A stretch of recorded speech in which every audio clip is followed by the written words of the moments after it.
Honey is a staple in the diet of millions of people around the world. Here in the United States especially, we've got honey mustard, we got honey ham, we got honeydew. No, hang on, honeydew's a melon. Forget that one. But everywhere you look, there's honey added to something. Now, I don't know where you're at in the world, but where I'm at, all of our honey is this deep, dark brown, rich color. It's absolutely amazing. Now, there's that raw honey over there that's kind of a yellow, but I've seen a lot of honeys that are just a gold color, real light colored. But to me, that dark brown is the best, and that's what I'm gonna try to replicate in this recipe. And I think you're really, really gonna love it. So like I said, honey is all over the place. From things like this. Heard the buzz? My honey barbecue wings are back at KFC. Dripping with my zingy honey barbecue sauce. Now that's finger licking good. Honey, I'm home. At KFC, we do chicken right. To this. With our signature honey blend. Our new honey bunches of oats with almonds. To Winnie the Pooh.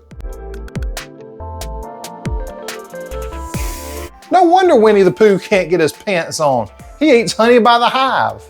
Today on Southern Keto, I'm gonna show you how to make the perfect honey replacement that's low carb. You can substitute it for honey in any recipe, and you might come up with a few brand new recipes like I have as well.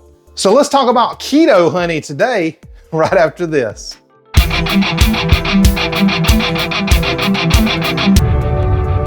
One of the coolest things that I have in my foodie collection is 5 pounds of honey from the US Department of Agriculture.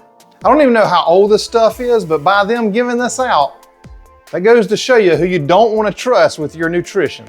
I'm sure you've heard for many, many years, don't use sugar, use honey instead because it's natural. And it is natural. It also contains more carbs than sugar does. Honey has 17 grams of carbs per tablespoon. Sugar only has 13. So don't eat either one of them. Anyway, enough about that. I know you came to see how to make the best keto honey that acts just like honey, is nice and thick, and has the perfect flavor. So let's go into the kitchen. Let me show you what you need to put together some keto honey. The first thing that you're gonna need is a cup of water, and I like to get it hot, just right out of the faucet. You don't need to warm it up or anything. Just as hot as you can get it out of your faucet. The next thing you're gonna need is half a cup of this Keto Magic Baker Brown blend, or your favorite brown blend, but this one works really well. And the only thing in it is erythritol, allulose, stevia. It's got some molasses and some glycerin, and that molasses really helps that honey out. You're gonna need some xanthan gum, a 1/4 teaspoon of it. Now this is to thicken this honey up, to give it a honey consistency. And you don't have to worry about it clumping up, as I'm gonna show you on this, but I'm gonna use another thickener also. We're gonna use some cream of tartar. I'm gonna use 1/8 of a teaspoon of this cream of tartar, and that together in combination with the xanthan gum is gonna give it a perfect consistency. And the last thing that you need is this. This is a super strength honey extract from Loran Oils. I'll put a link down below. I ended up using 1.5 teaspoons of this. But start with 1/2 and keep tasting along the way. So first, add half of your water to a bowl. Now I'm doing this because I wanna go ahead and take my xanthan gum and put it in, and I'm just gonna whisk it up to try to get as many of the lumps and clumps out as I can. So I'll go ahead and add that in, and then I'll add in the cream of tartar as well. Now, this is gonna make like a gel inside here, so don't worry, it'll be just fine. And just give it a good whisk. And now I did a double batch with this, I think, when I was filming this one, so it may look like a little much, but just use the amounts that I told you at the beginning of the video, and I'll also leave the recipe down in the description box with the exact amounts. So this is what it looks like. Now, you may have heard people say before that you don't want to use xanthan gum because it's going to clump up or whatever, but if you'll just take this and just whisk it a little bit, it's still going to have a lot of clumps and lumps and bumps in it. But once it heats up, it's gonna take care of all that. It's just gonna melt right into the rest of the mixture. And you can see how that's kind of a gel like that. That's exactly what you want, because you've got a little bit of water. I only used half the water in here. And if you want to, after testing this many times, you actually don't have to do this step. You can just mix it all together inside the pot and go from there. The next thing I'm going to do is just pour the rest of my water into a pot. I'm going to add in that brown sweetener. I'm going to start bringing this up to a boil because I want to dissolve all this brown sweetener inside the water and get it all incorporated before I go in and thicken it. Now you don't have to constantly whisk this or anything, and I got it on about a medium heat. So just keep stirring it up like that until it starts to come up to a boil. And once it comes up to a boil, we're going to be ready to add our thickener. You can see it's starting to steam a little bit already, so we are almost there. If you like making replacements for a lot of your favorite non-keto foods and you're not subscribed, click the subscribe button down there and the bell next to it, and you'll be notified anytime I do a video. Now we got some good bubbling going on. That's what I'm talking about. Don't put it on super high and scald it or anything. Just put it on decent, and then just add your thickener right in there. And that's that water, that xanthan gum, and that cream of tartar. Now look how there's lumps and bumps all in there, just like other people told you. And they're right. There they are. But hey, guess what? Once you start stirring and it comes up to temperature, because you want to bring it up to a boil again before you lower it down to a simmer. And once you do that, xanthan gum usually dissolves about 125 degrees. And if you go above that, it's just going to thicken up a little bit. So no big deal. That's what we want. We want a honey consistency. So just do that. And I would start with a timer on 10 minutes. Now I'm going to tell you this. This is very important.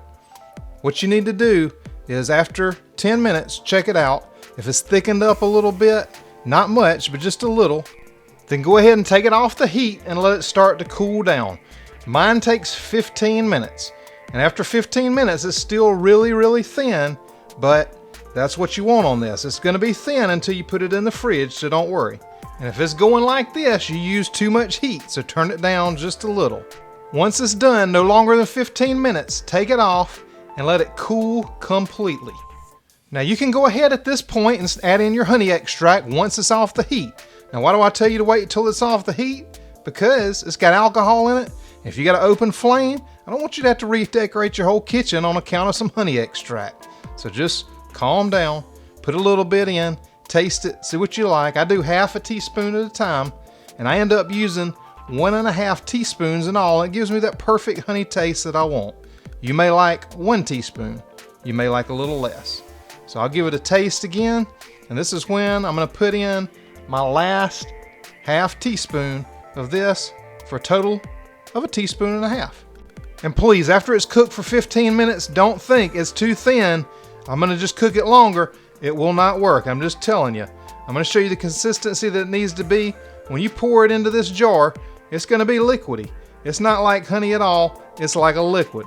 So what you want to do is finish this process, put it in the fridge, leave it at least 3 to 4 hours, preferably overnight, and see what texture you got after that. So we'll go ahead and go into the fridge with it. We'll get it out later and see what we got. Now, if it's been in the fridge overnight and it's not a honey consistency, bring it to a boil, take it down to a simmer for 5 minutes, no more. Take it off the heat, repeat this process. Keep doing it over and over until it looks just like this. Probably 15 minutes is enough. You may need 20. Depending on the conditions, it may need up to 25, but only do it in those 5-minute increments. But look how good this looks. I mean, it's got a honey texture. It does not have any lumps and bumps in it. It came out just fine. It is just like honey.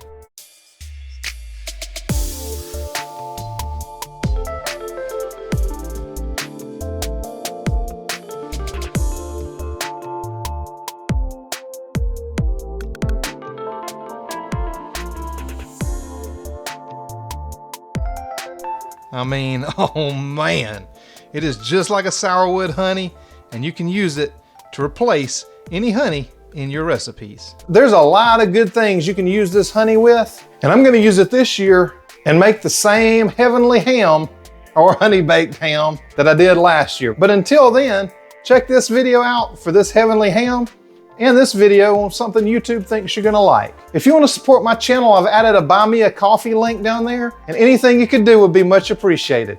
I've also added YouTube subscriptions, so 2 ways to help out my channel if you enjoy it. Thank you so much for watching, and I'll see you on the next video.